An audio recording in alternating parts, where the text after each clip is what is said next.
പൊങ്ങാടൻ ഷൈജു ചികിത്സാ സഹായ കമ്മിറ്റിയുടെ അഭ്യർത്ഥന പ്രകാരം അഴീക്കൽ ഫെറി കണ്ണൂർ റൂട്ടിലോടുന്ന 25 ബസ്സുകൾ ജീവകാരുണ്യ യാത്ര നടത്തി. ഗുരുതര വൃക്കരോഗം ബാധിച്ച് കോഴിക്കോട് ഇക്ര ഹോസ്പിറ്റലിലാണ് ഷൈജു ചികിത്സയിൽ കഴിയുന്നത്. കാരുണ്യയാത്രയിൽ യാത്രക്കാരിൽ നിന്നും ശേഖരിക്കുന്ന തുക ഷൈജുവിന്റെ ചികിത്സയ്ക്കായി ബന്ധപ്പെട്ടവർ കൈമാറും. യാത്രയുടെ ഫ്ളാഗ് ഓഫ് അഴീക്കോട് ഗ്രാമപഞ്ചായത്ത് പ്രസിഡന്റ് കെ അജീഷ് നിർവഹിച്ചു.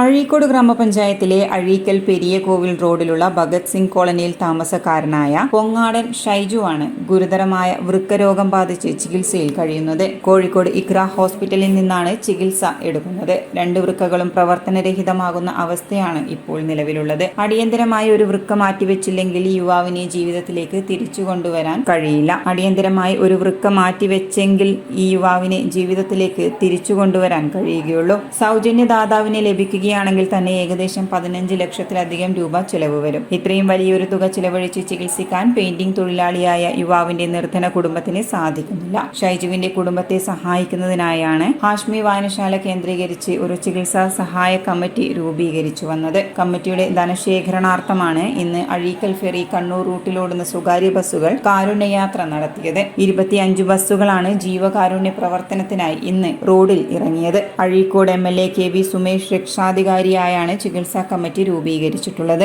ചികിത്സാ കമ്മിറ്റി ചെയർമാൻ ശിവദാസൻ അധ്യക്ഷത വഹിച്ചു. P. സുനിൽ ദത്തൻ, വികേഷ് KP, പൂക്കുലൻ മുകുന്ദൻ, സജേഷ് കാക്കേൻ എന്നിവർ സംസാരിച്ചു. MK ദിലീപ് കുമാർ സ്വാഗതം പറഞ്ഞു.